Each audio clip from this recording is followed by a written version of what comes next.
So nagpasalamat ko sa mga katawan. Ikadua, kini ang pag-assume sa office na ko, no? Naibalo man sila kung noon sa po nga ako ang pagdala sa mga empleyado.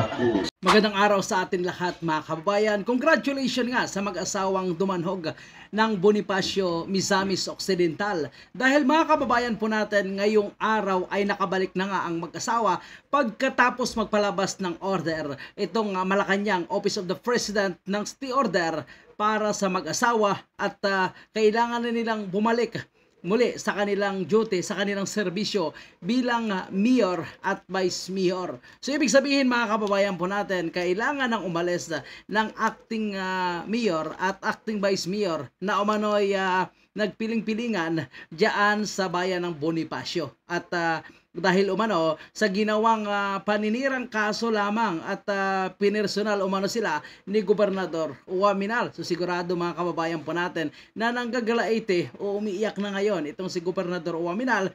Kung hindi man ito umiiyak, siguro nakikipagplastika na lang itong umingiti at dahil tanggapin niya na lang talaga ang katotohanan na hindi umobra ang kanyang drama at gimmick kahit ginamitan pa ito ng umano'y karahasan sa pagpapatalsik sa pilitan na pagpapalabas kay Mayor Samson Dumanhog.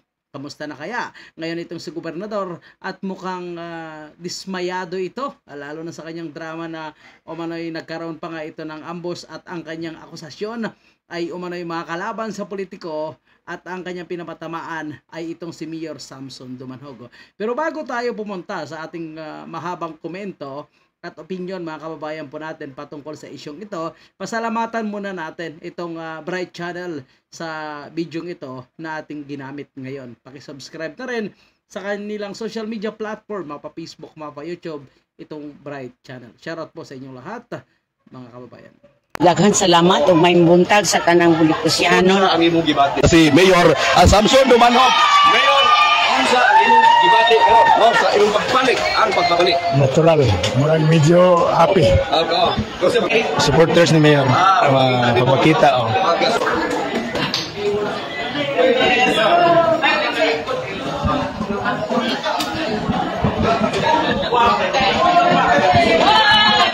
So nakikita natin mga kababayan po natin ang reaksyon nitong mga taga-bayan ng Bonifacio kung gaano kainit ang kanilang pag-welcome. Nakabaliktaran ng mga pinapalabas ni Gobernador Uwaminal na umano'y ayaw na ng tao dito kay Mayor Samson at dahil ang ilang kapitan umano ay sinasabing may nangyayaring corruption dito mga kababayan po natin. Pero kabaliktaran ito, nakita nyo kung gaano kainit ang pag-welcome ng taong bayan dito sa bayan ng Bonifacio kay Mayor Samson. Sa office na ko, no?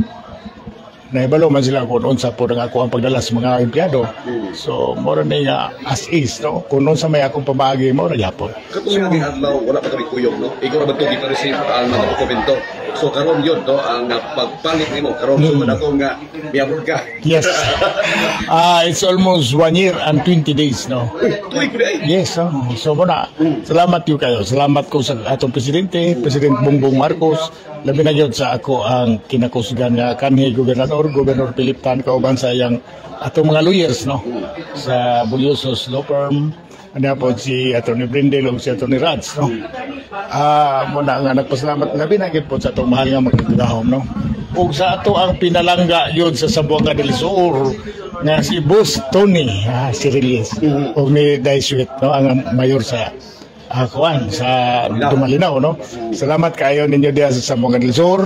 So nga naagi ni hatag po ng suporta. So Ma'am Jenny o si Governor Philip Tan, salamat yung kayo, no? O si Nonoy T, silang Rudy Luna, ako mga supporters, no? Nagpadayon ko sila og suporta diri kanako. Ang imo mga kuan kini mga imo nasangpit sa panahon nga. Oh yes. Okay ka no. Pero ako ni ibubutan na ano kay Charles mo yun. Nauso man yung suspenso. Nauso suspenso ba? So expected na po ka doon na ko ilain gagiandan para sa Yan nga mga kababayan po natin na uso ang suspension dahil halos sabay, ano? Una-una lang sila ng contest na suspended itong mag-asawa at pagkatapos yung kanilang anak naman sa Tambulig, Zamboanga del Sur ang nasunod. So parang makikita mo yung pattern, ano, na nagkakaisa itong mga ilang matataas ang posisyon sa politiko para pabagsakin itong nasa baba po nila na hindi nila makontrol. Hindi nila kontrolado, kaya para magiging kontrolado nila ang takbo ng pamumulitika sa kanilang lalawigan na tatanggalin nila yung ayaw nila. So nagkaroon ng mga pumalit. So nagkaroon ng acting mayor, acting vice mayor. Pero ganun pa rin mga kababayan po natin. Sadyang mabait ang ating Panginoon at ang ating gobyerno, yung ating mga matataas na opisyal pa at nag-iimbestiga patungkol sa isyung ito ay hindi talaga nagpapabaya. So baga naging patas sila. So titingnan nyo, na bigyan agad sila ng stay order para bumalik sa kanilang trabaho sa pagiging mayor nila, lingkod bayan, na hindi pa tapos ang kanilang suspension. Lalo na kay Mayor Charlotte Dumanhog, I think 3 months pa lang ay nakabalik na siya, pero ang ibinigay sa kanya ng suspension ng Sangguniang Pandalawigan naman ng Zamboanga del Sur ay 6 na buwan. So I think hindi lang ako sure kung ilang buwan na yung na gamit ni Mayor Samson at ni Vice Mayor Evelyn sa kanilang suspension, kung nagamit ba nila lahat o talagang tinapos agad ang kanilang suspension sa ibinigay na stay order mula sa Office of the Malacanang. Office of the President sa Malacanang, sorry naman. Amot lang nila sa pagkukaistoryaan, ano? Di nila sa kumuhis ko tingon na. So, naranano, total, unsa pa man. Ako, naning kamot mangyugos pag-alagan sa mga katawan.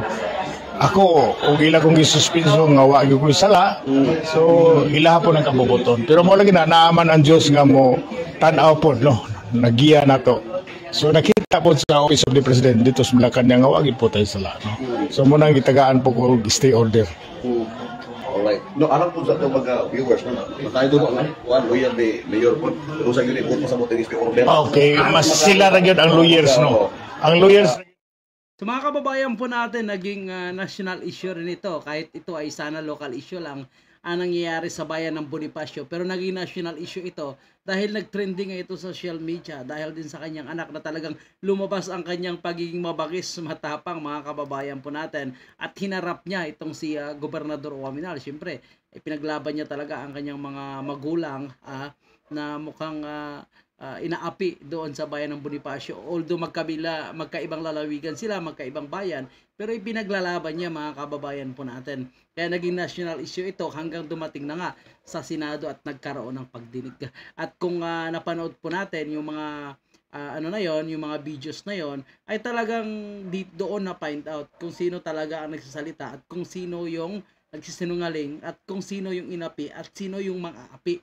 So nakita po natin na pinagkaisahan itong si Mayor Samson Dumanhog para mapatalsik sa kanyang pwesto. Temporarily kasi nakabalik na mga kababayan po natin. Kahit si Senator Bato de la Rosa nagsasabi talaga na talagang inhuman ang nangyari. Hindi makatao, hindi makatarungan at ginamit ang posisyon ni Gobernador Uaminal para patalsikin itong si Mayor Samson Dumanhog. Pero ganun pa rin dahil sa nangyari at posible dahil sa recommendation ng mga senador na hindi tama na patalsikin itong si Mayor Samson Dumanhog, kaya siguro nag-decide itong Office of the President para magbigay ng stay order. So yan ang palagay ko, although hindi naman sinasabi mga kababayan po natin ni Mayor, pero yan ang nakikita nating posibleng nangyari. Posibleng totoo, posibleng hindi. Pero malaki ang impact ng recommendation ng mga senador sa nangyaring Senate inquiry. So talagang dapat magpasalamat din itong si Mayor Samson sa mga senador na kita mo naman, naging patas sila, pero ang kanilang desisyon o yung kanilang recommendation ay pabor sa Mayor, which is yun naman talaga ang nakitang tama, at kahit yung taong bayan naman kitang-kita talaga yung proteksyon o yung suporta kay Mayor Samson Dumanhog sa napapanood nila sa social media. Kaya ang sinasabi noon ni Gobernador Uaminal na inaatake sila ng social media, pero ang katotohanan, yun kasi ang nakita ng taong bayan, which is hindi mo ma-deny, hindi mo pwedeng bayaran, hindi mo pwedeng i-twist, hindi mo pwedeng babaliktarin dahil yun ang nakikita nila katotohanan. Makalimot ito mo kay site, no? Yes, mga pangutan sa pangalan. Ang kaning stay order is something like a temporary stoppage of the suspension order sa katong gi-impose sa Sangguniang Panlalawigan. So, pending the disposition of the case, before ma-dispose ang case, while magpadayon ang kaso, mas stay sa to murag ka nang ihunungon sa to ang suspension order ba. So once ma-resolve ang case, then if kaning mo impose gyud ang mo ingon gyud ang Office of the President nga dili niya i-reverse, then that's the time nga impose ang suspension. But if i-reverse sa Office of the President ang katong decision sa sangguniang panlalawigan, then in that case then dili na gyud mo padayon ang suspension. So in short, kung walay desisyon, wala gilip sa Malacañang ang stay order, ato nga walay agipagawa sa Malacañang, tanan nga mga suspension nga ibang mga kasukuan niya kung kabilin. Oo, kung walay stay order. So magtagal gyud sa Malacañang kung sa mahimong dito nga nay sa stay order. Yes, that is correct. Oo. So kanang gingon nga mga dunay suspension suspended na pagbalik ng ana. So di na butanap. Dili ta kaingon sa dana, dili ta kaingon na because those are other matters. Ang kaning So yun nga mga kababayan po natin ayon sa abogado ng mag-asawang Dumanhog ay umano'y ang stay order ay ibinigay nga ng Office of the President habang gumugulong pa ang kaso, mga kababayan po natin. So habang hindi pa talaga naglabas ng pinaka-final na decision nga. So ibig sabihin may posibleng magpapatuloy ang kanilang suspension, posibleng tanggalin na 100%. So ganun pa rin, mukhang okay na ata itong si Gobernador Waminal, mukhang tinanggap niya na lang yung kanyang pagkatalo sa pagkakataong ito.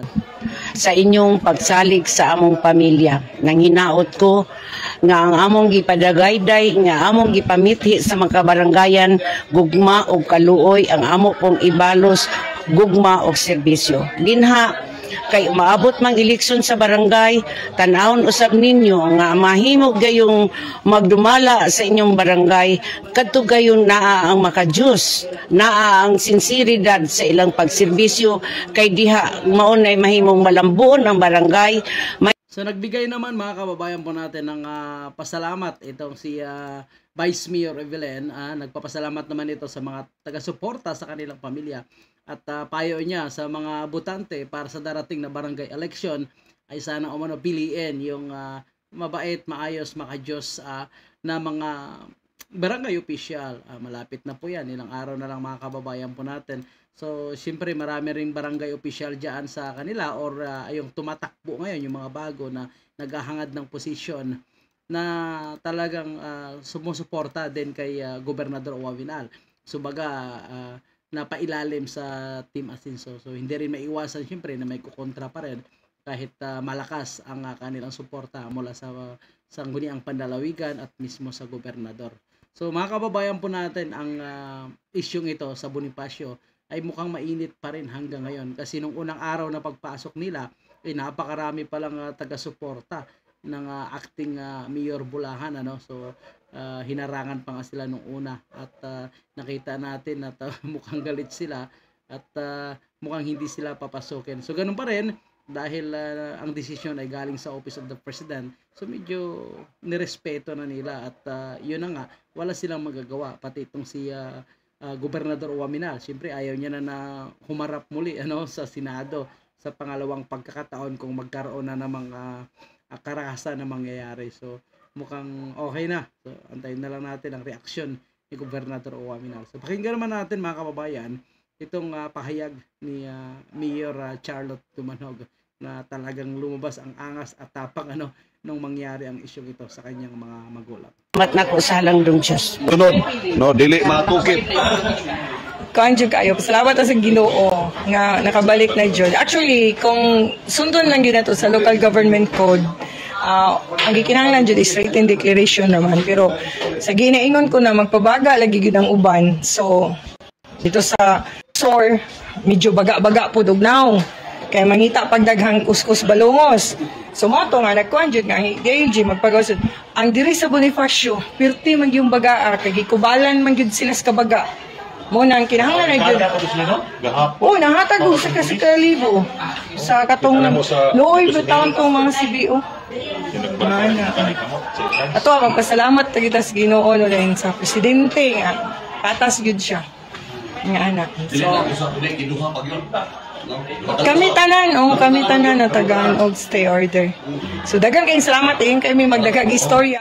So ayan na nga po mga kababayan po natin, hindi na masyado nagsasalita itong si Mayor Samson Dumanhog dahil unang-una nabigyan naman sila ng stay order. So pasalamat na lang sa mga taga-suporta sa kanila. So sa lahat ng mga sumusuporta at syempre sa mga viewers po natin, dahil kung hindi nag-trending din ang mga pangyayari diyan sa bayan ng Bonifacio, ay posibleng hindi nakarating sa Senado. So sa dami na nag-share, dami nang nagpahayag ng kanilang suporta mula sa online community, ay nakatulong din ito mga kababayan po natin. Although napakaliit lang na bagay, pero may impact ito para sa mga nakaupong senador po natin sa Office of the President na nagbigay sila ng desisyon na stay order. So ngayon, titingnan natin kung ano naman ang magiging reaksyon ni Gobernador Uwaminal na sobrang galit noon.